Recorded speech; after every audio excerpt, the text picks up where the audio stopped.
ढोल गंवार शूद्र पशु नारी सकल ताड़ना के अधिकारी। आज आपको इस पद्य के बारे में हम अच्छे से बताते हैं और आज आपको हम वो ज़रूरी जानकारियाँ इसके बारे में देंगे जिसके बाद आपकी जो भी अंडरस्टैंडिंग है वो बहुत ज़्यादा बढ़ जाएगी और आप बहुत बहुत ही ज़्यादा करीब अर्थ तक पहुंच जाएंगे कि आखिर इसका क्या उचित अर्थ होना चाहिए। और ये भी आपको समझ में आ जाएगा कि बहुत सारे लोग आज इस प्रसंग पे बातें कर रहे हैं लेकिन वो कहाँ गलती कर रहे हैं और किस बिंदु पर उनसे गलती हो रही है। इन पंक्तियों का अर्थ 3 से 4 पॉइंट में आपको जानना होगा और वो 3-4 पॉइंट जानने के बाद आपकी पूरी आइडियोलॉजी क्लियर हो जाने वाली है और इन्हें बहुत ही देखभाल से आपको समझना होगा और वही मैं आपको बताने वाला हूँ। सबसे पहला बिंदु जो जानना बहुत आवश्यक है इन पंक्तियों के बारे में कि रामचरितमानस के सुंदरकांड में तुलसीदास जी द्वारा इन पंक्तियों का वर्णन किया गया है, लेकिन हम सभी जो सबसे पहली गलती कर रहे हैं वो ये कर रहे हैं कि हम समझ रहे हैं कि ये तुलसीदास जी के कथन हैं, जबकि सत्य बात यह है कि तुलसीदास जी रामचरितमानस के रिपोर्टर मात्र हैं, वो कैरेक्टर नहीं हैं उसके। मतलब जो घटनाएं घटित हो रही थी घटित हुई हैं, तुलसीदास जी बस उनकी रिपोर्टिंग कर रहे हैं, उनके बारे में बता रहे हैं। वो ये नहीं बता रहे हैं या रामचरितमानस में ऐसा कहीं वर्णन नहीं है कि तुलसीदास जी ने ये पंक्तियाँ कही हैं। ढोल गंवार शूद्र पशु नारी सकल ताड़ना के अधिकारी, ये बातें समुद्र देव ने भगवान श्री राम से कहीं जब भगवान श्री राम 3 दिन तक प्रतीक्षा करते हैं कि समुद्र उन्हें लंका जाने का मार्ग दे देंगे, लेकिन समुद्र 3 दिन तक कोई भी रिस्पांस नहीं देते। तब भगवान श्री राम क्रोध में आके समुद्र को सुखाने के लिए अपने बाणों का संधान करते हैं। तब समुद्रदेव प्रकट होकर भगवान श्री राम से निवेदन करते हैं, क्षमा याचना करते हैं और वहाँ समुद्रदेव ये बातें कहते हैं। तो ये बहुत स्पष्ट जानकारी है जो हम सभी को अपने दिमाग में रख लेनी चाहिए कि तुलसीदास जी केवल रिपोर्टर हैं, वो केवल रिपोर्ट कर रहे हैं, वो ये नहीं बोल रहे हैं कि ये बात तुलसीदास जी ने कही है। ये बहुत आवश्यक जानकारी है। जैसे हम में से कोई ये नहीं कह सकता कि रावण को तुलसीदास जी ने मारा या सीता जी का अपहरण तुलसीदास जी ने किया या मेघनाथ को तुलसीदास जी ने मारा। हम सभी बहुत आसानी से जानते हैं कि रावण का वध करने वाले भगवान श्री राम थे, सीता जी का अपहरण करने वाले रावण और मेघनाथ का वध करने वाले लक्ष्मण जी थे। हम ये नहीं कहते कि तुलसीदास जी ने ये सब काम किए। क्यों? क्योंकि तुलसीदास जी ने रामचरितमानस लिखा है। उसी तरह हमें यह भी नहीं कहना चाहिए कि ये ढोल गंवार शूद्र पशु नारी सकल ताड़ना के अधिकारी ये तुलसीदास जी ने कहा है, क्योंकि तुलसीदास जी ने केवल रिपोर्ट किया है कि अमुक व्यक्ति ने ये बातें कही हैं या अमुक व्यक्ति ने अमुक व्यक्ति को मारा है। भगवान श्री राम ने रावण का वध किया, ये बात तुलसीदास जी केवल रिपोर्ट कर रहे हैं। सीता जी का अपहरण रावण ने किया, ये बात तुलसीदास जी केवल रिपोर्ट कर रहे हैं। उसी तरह ढोल गंवार शूद्र पशु नारी, इस बात की रिपोर्टिंग कि समुद्र देव श्री राम भगवान से बात कह रहे हैं, इस बात की केवल रिपोर्टिंग कर रहे हैं तुलसीदास जी। और हम क्या गलती कर रहे हैं कि हम समझ रहे हैं तुलसीदास जी ने ये कहा है। तो ये पहली गलती है जिस पे हमें काम करना चाहिए और जिसे हमें सुधार लेना चाहिए। अब जैसा कि रामचरितमानस के बारे में हमने जाना कि ढोल गंवार शूद्र पशु नारी वाली जो पंक्तियां हैं ये तुलसीदास जी की नहीं हैं, बल्कि ये समुद्रदेव की हैं, ये समुद्रदेव के कथन हैं। तो इससे तुलसीदास जी पे ये भार नहीं आता कि वो इन पंक्तियों को कह रहे हैं, वो केवल इन पंक्तियों के रिपोर्टर हैं। और ये बात हम बहुत स्पष्टतया देखते हैं। जैसे आज वर्तमान समय में भी हम देखते हैं कि बहुत बड़े बड़े नेता, बहुत बड़े बड़े उद्योगपति और कई बार बहुत बड़े अपराधी भी कई तरह के बयान देते हैं और कई मीडिया या पेपर के लोग इसकी रिपोर्टिंग करते हैं। तो उस स्थिति में हम ये नहीं कह सकते कि ये बयान उस अमुक रिपोर्टर का है। हम यही कहते हैं कि ये बयान उस फला राजनेता का है या फला उद्योगपति का है या फला अपराधी का है। इसी तरह से हमें इन कथन को भी देखना है कि ढोल गंवार शूद्र पशु नारी, ये जो कथन है ये तुलसीदास जी का नहीं है, बल्कि ये तुलसीदास जी केवल रिपोर्टिंग कर रहे हैं। ये कथन समुद्रदेव का है। अब जो दूसरा बिंदु हमें इस विषय में जानना चाहिए और जो अपना अस्तित्व रखता है वह यह है कि रामचरितमानस एक काव्य है और काव्य के बारे में ये कहा जाता है कि कविता की जो पंक्तियाँ होती हैं वो हर व्यक्ति सुनने वाला अपने अपने तरह से उसके भाव लगाता है। बिल्कुल यही बात इन दो पंक्तियों के साथ भी हो रही है। ढोल गंवार शूद्र पशु नारी सकल ताड़ना के अधिकारी। जिस व्यक्ति का जैसा भाव है अंदर से, जो व्यक्ति जिस तरह का है अंदर से, वो उसी तरह के भाव हर शब्द के साथ लगा रहा है। जैसे कहने का मतलब है कि कोई व्यक्ति ऐसा है जो कि यहाँ ये अर्थ लगा रहा है कि ढोल गंवार शूद्र पशु और नारी को ये इन्हें पीटना चाहिए। कोई ऐसा व्यक्ति है जो ये भाव लगा रहा है, जो ये अर्थ लगा रहा है और जो यही अर्थ लगाना चाहता है हमेशा। क्या पता वो अंदर से वो व्यक्ति कैसा है जो बार बार ये अर्थ लगा रहा है। कुछ दूसरे लोग हैं जो कि यहाँ ताड़ना शब्द का अर्थ निगरानी करना या देखना के अर्थ में लेते हैं, तो वो ये अर्थ लगा रहे हैं कि ढोल गंवार शूद्र पशु और नारी की देखरेख करनी चाहिए, देखभाल करनी चाहिए या निगरानी करनी चाहिए। तो ये उस व्यक्ति के अंदर के भाव हैं। तो कहने का मतलब है कि जो व्यक्ति अंदर से जैसा है, जो व्यक्ति जितना सीधा है, जो व्यक्ति जितना सरल है, जो व्यक्ति जितना सकारात्मक है, वो व्यक्ति इन पंक्तियों के भाव उस तरह से ले रहा है। और जो व्यक्ति अंदर से नकारात्मक है, कटु है, कठोर है और थोड़ा झगड़ालू प्रवृत्ति का है, अलगाववादी मानसिकता का है, वो व्यक्ति इन पंक्तियों के अर्थ अपने तरीके से ले रहा है। जैसे अगर एक गिलास आधा भरा हुआ है जल से और उसे दो व्यक्तियों को दिखाया जाए, तो दो व्यक्ति बिल्कुल अपने अपने तरीके से उसका अर्थ बताएंगे। एक कहेगा गिलास आधा खाली है, तो दूसरा कहेगा गिलास आधा भरा हुआ है। यानी कहने का मतलब ये है कि अंदर जैसे भाव हैं व्यक्ति के, वैसा ही वो इन पंक्तियों का अर्थ लेता चल रहा है। और जिस व्यक्ति को समाज में जैसा करना है, वो वैसा ही इनके अर्थ लगा रहा है। जिसे सकारात्मकता देनी है समाज को, जिसे समाज में विखंडन और बिखराव नहीं करना है, जिसे लोगों को साथ लेकर चलना है, वो व्यक्ति इनके वैसे अर्थ लगा रहा है। जिन्हें सकारात्मक कहना चाहिए, जिन्हें अच्छा कहना चाहिए और जिन्हें सही कहना चाहिए। और जिस व्यक्ति को इन सब चीज़ों से कोई मतलब नहीं है, समाज में भले कलह क्लेश बढ़े, बिखराव बढ़े, विखंडन बढ़े, लड़ाई झगड़े हों, तो वो व्यक्ति इनके अपने हिसाब से अर्थ लगा रहा है। तो ये कविता संसार की सभी कविताओं के साथ ये चीज़ें जुड़ी हुई हैं कि कविता ऐसी ही होती है कि उसके हर व्यक्ति अपने अपने तरीके से भाव लगाता है। जैसे आप इस चित्र को ही देखिए। इस चित्र में कुछ लोगों को पुरुष दिख रहा होगा, कुछ लोगों को नारी दिख रही होगी और कुछ लोग ऐसे हैं जिन्हें सूर्य और चंद्र भी दिख रहा होगा।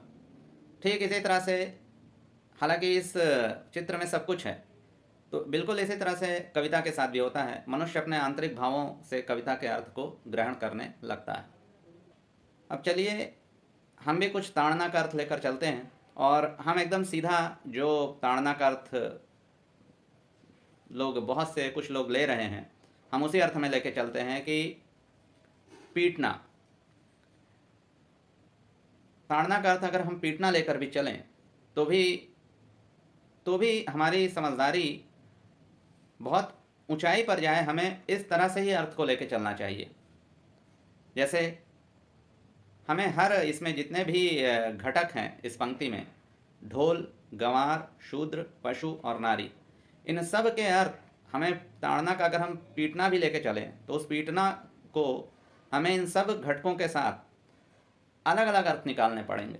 जैसे ढोल को पीटना, इसका मतलब कोई भी दुनिया का मूर्ख से मूर्ख व्यक्ति भी कभी ऐसा नहीं बोलेगा कि ढोल को पीटना का मतलब ये होगा कि इतना पीटना है कि ढोल फट जाए या ढोल बेसुरा हो जाए। इसका बहुत ही सीधा सा अर्थ निकलता है कि ढोल को पीटना भी है तो एक अनुशासन में पीटना है, जिससे कि उससे एक मधुर ध्वनि निकले। गंवार को पीटने से यहाँ आशय होगा कि गंवार व्यक्ति को अनुशासन में रखना है। गंवार से निश्चित रूप से यहाँ अर्थ ना तो रामचरितमानस का ही ऐसा कोई अर्थ होगा और ना तो दुनिया का कोई भी समझदार आदमी ये अर्थ ग्रहण करेगा कि गंवार से अर्थ होगा, कोई गंवार को पीटने से अर्थ होगा कि पीट पीट के किसी ऐसे व्यक्ति की जान निकाल देना। यहाँ अर्थ केवल इतना सा है कि गंवार से अर्थ है कि गंवार व्यक्ति जो कि मूर्ख व्यक्ति है, जो कि किसी भी समाज में कोई गड़बड़ पैदा कर सकता है, उस व्यक्ति को इतना अनुशासन में रखना, इतना भय में रखना जिससे कि वो कोई गड़बड़ ना कर पाए। देखिए, ढोल के अर्थ में ताड़ना को पीटना लेकर अगर हम चल रहे हैं तो ढोल के अर्थ में अलग अर्थ निकल जाता है। गंवार के संदर्भ में इसका एक अलग अर्थ निकल जाता है। शूद्र, शूद्र का अर्थ होता है कर्मचारी, सेवक। शूद्र के अर्थ में ताड़ना का अर्थ अगर हम पीटना भी लेकर चलें तो हम भारतीय शास्त्रों में सर्वत्र देखते हैं कि शूद्र की बड़ी महिमा भी गाई गई है। शूद्र, हमने कितने ही प्रसंगों में महाभारत वगैरह में गृहस्थों के कर्तव्य पढ़े हैं कि शूद्र को या सेवक को बिना भोजन कराए कभी भी गृहस्वामी को भोजन नहीं करना है। शूद्र यानी सेवक की सारी आवश्यकताओं की पूर्ति करना गृहस्वामी का या गृहस्थ का कर्तव्य है। तो अगर शूद्र, तो इससे यह अर्थ तो कभी नहीं निकल सकता कि शूद्र को बहुत पीटना है। यहाँ सेवक यानी शूद्र को ताड़ने से पीटने तक का अर्थ केवल इतना ही होगा कि उसमें इतना भय रहे अपने स्वामी के प्रति कि वो अनुशासन भंग ना करने पाए।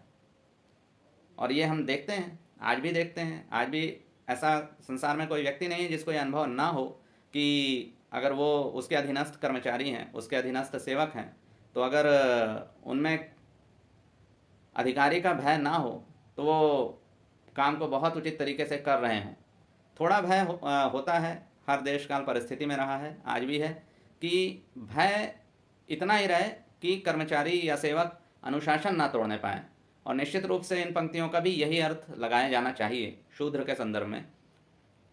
ढोल, गंवार, शूद्र, पशु, जो लोग पशुओं के साथ जिनका अनुभव रहा है, चाहे वो घरेलू पशु हों, गाय, कुत्ता, बकरी, भैंस, या फिर जिनका अनुभव जंगली जानवरों के साथ भी रहा हो, तो सभी जानते हैं। यहाँ बिल्कुल भी समझदार से समझदार व्यक्ति और मूर्ख से मूर्ख व्यक्ति भी ये बात समझेगा कि कहीं भी इस पंक्ति का अर्थ इधर नहीं ले जाया जा सकता कि पशु है तो बस आप उसे पीट डालिए और उसकी जान निकाल दीजिए।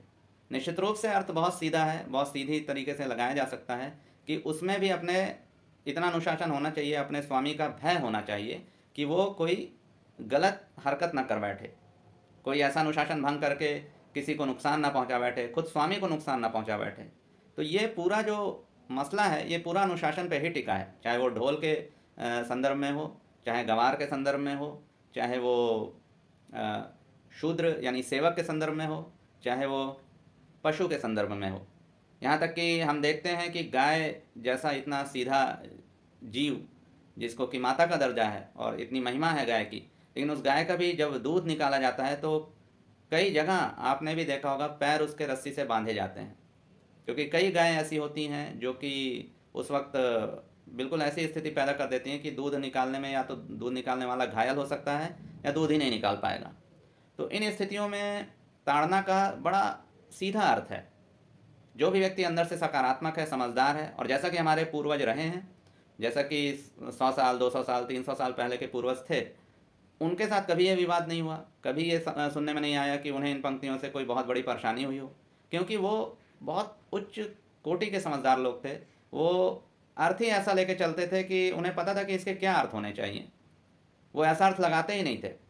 कोई भी ऐसा अर्थ नहीं लगाएगा समझदार व्यक्ति कि आप ताड़ना का ये अर्थ लें कि बेतहाशा पीटो, इतना पीटो कि आदमी की जान निकल जाए। केवल और केवल ताड़ना से अगर पीटना अर्थ ले रहे हैं तो, अगर आप ताड़ना से देखभाल करना अर्थ ले रहे हैं, ताड़ना से निगरानी करना अर्थ ले रहे हैं, ताड़ना से शिक्षा देना अर्थ ले रहे हैं तो भी बात अलग है।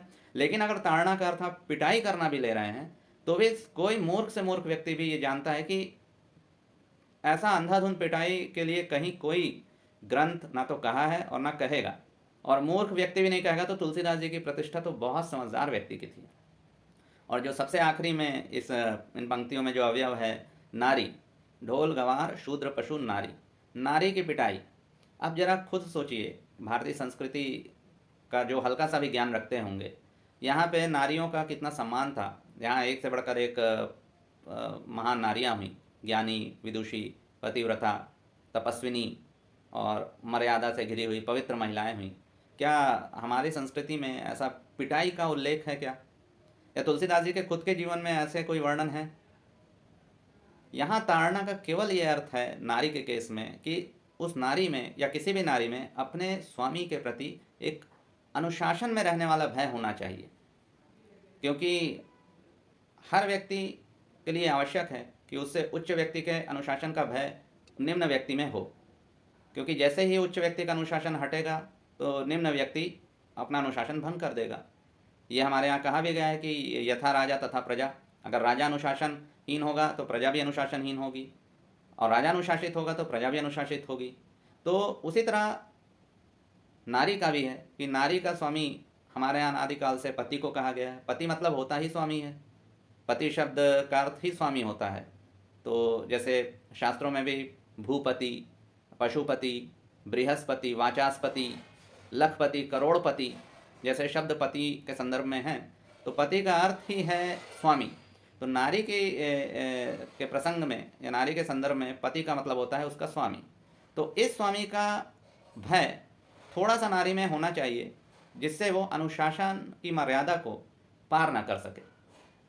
और बहुत आसानी से समझ में आता है कि रामचरितमानस में जो समुद्रदेव ने ये पंक्तियाँ कही हैं, तो ये तो पहले समुद्रदेव के विचार हैं। और समुद्रदेव भी हम ये नहीं कह रहे हैं कि कोई मूर्ख कोटि के व्यक्ति हैं, समुद्रदेव भी ज्ञानी पुरुष ही हैं।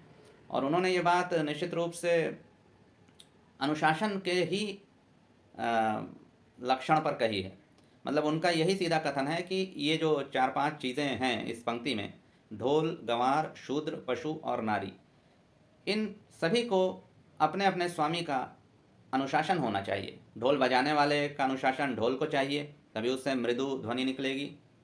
गंवार व्यक्ति के ऊपर भी किसी अधिकारी व्यक्ति का अनुशासन होना चाहिए, नहीं तो गंवार व्यक्ति बहुत उपद्रव कर सकता है, गड़बड़ कर सकता है, समाज को नुकसान पहुंचा सकता है।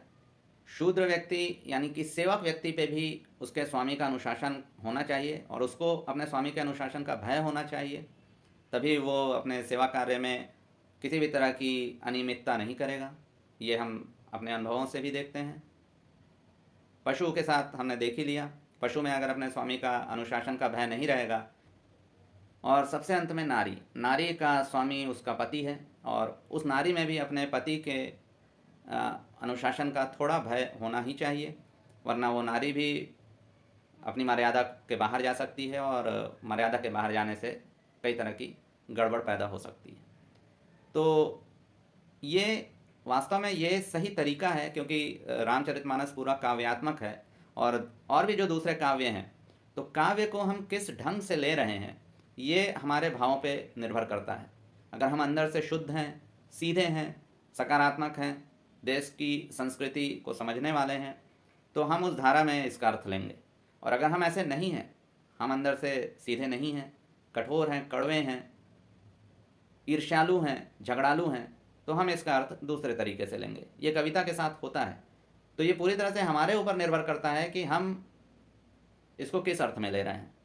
कुछ लोग हैं जो कि चाहते ही नहीं कि मनुष्य की समझदारी किसी उच्च बिंदु तक जाकर फले फूले।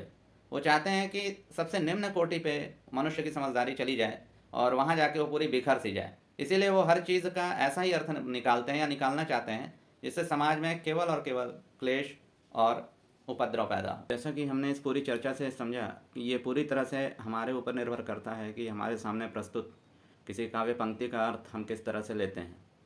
पुराने लोगों ने बहुत सकारात्मक तरीके से संतों के वचनों का या शास्त्र के वचनों का, ग्रंथों के वचनों का अर्थ लिया था, इसलिए हमारा समाज उन्नत दशाओं में पहुंच सका था। लेकिन आज हमारे कुछ भाई ऐसे हैं जो कि जानबूझकर वो अर्थ ही ले रहे हैं इन पंक्तियों का जिससे कि समाज में उपद्रव और क्लेश पैदा हो। उदाहरण के लिए मैं आपको कबीरदास जी की 6 वचनों का उदाहरण देना चाहता हूँ।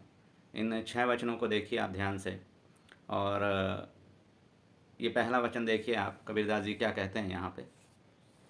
कबीरदास जी कह रहे हैं कि नारी पराई आपनी भोगे नरके जाए, आग आग सब एक सी हाथ दिए जरी जाए। अब अगर ढोल गंवार शूद्र पशु नारी सकल ताड़ना के अधिकारी का जैसा सीधा सपाट अर्थ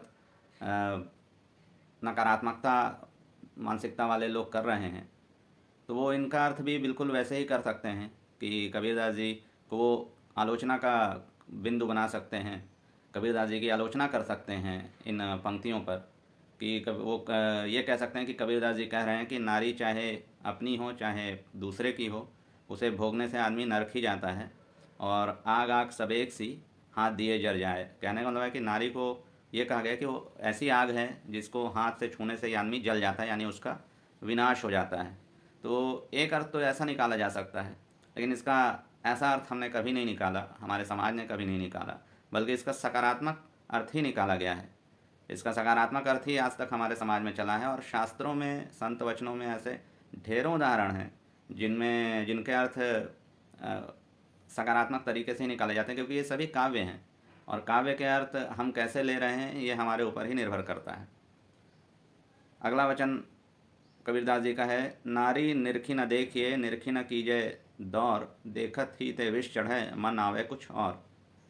कहा गया है कि स्त्री को गौर से मत देखिए और न ध्यान से देखकर चिंतन मनन कीजिए, क्योंकि उसे देखते ही विष चढ़ जाता है और मन में कुविचार या अलग भाव जन्म लेने लगते हैं।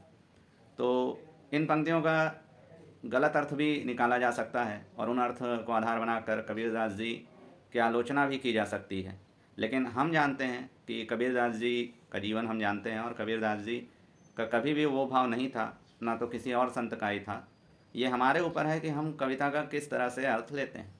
अगर हम अंदर से द्वेषी हैं तो हम वैसा ही अर्थ लेंगे, लेकिन अगर हम अंदर से सकारात्मक हैं तो हम उसका सकारात्मक अर्थ ही लेंगे। और जो वाकई में भारत की संस्कृति है, भारत की शिक्षा है, हम उसी धारा में ही इसके अर्थ लगाएं तो ज़्यादा सही होगा।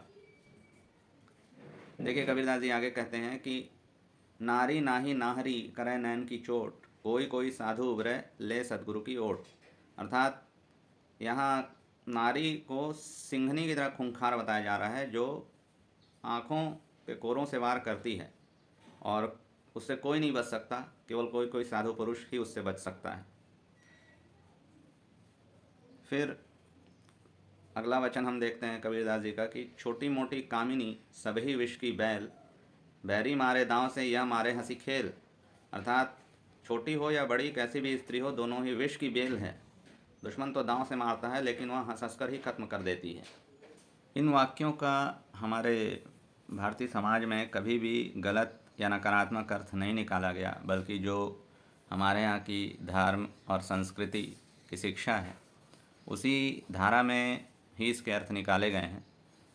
हाँ, ये ज़रूर हो सकता था कि अगर ऐसे नकारात्मक लोग चाहें तो इनके गलत अर्थ निकाल के कबीरदास जी की आलोचना भी कर सकते हैं, कबीरदास जी को आलोचना का केंद्र बिंदु भी बना सकते हैं, उन्हें नारी विरोधी या नारी पे अत्याचारी जैसा भी सिद्ध कर सकते हैं।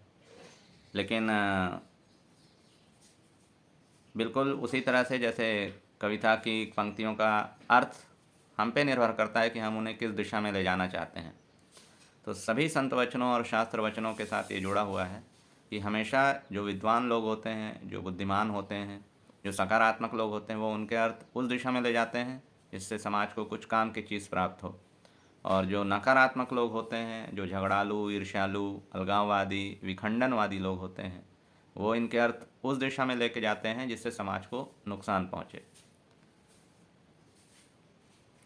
देखिए कबीरदास जी के अगले वचन को हम यहाँ उद्धृत कर रहे हैं। सरब सोने की सुंदरी आवे वास सुवास, जो जननी है आपनी तौ ना बैठे पास। अर्थात स्त्री स्वर्ग की अप्सरा से सुंदर क्यों ना हो और उसके अंगों से खुशबू ही क्यों ना आती हो, और चाहे वह माँ ही क्यों ना हो, अपनी माँ ही क्यों ना हो, तो भी उसके पास नहीं बैठना चाहिए। अर्थात स्त्री से अलग होने के लिए कबीरदास जी कह रहे हैं, लेकिन इसका एक भावार्थ है। उस भावार्थ को, उस शिक्षा के मर्म को पकड़ना आवश्यक है।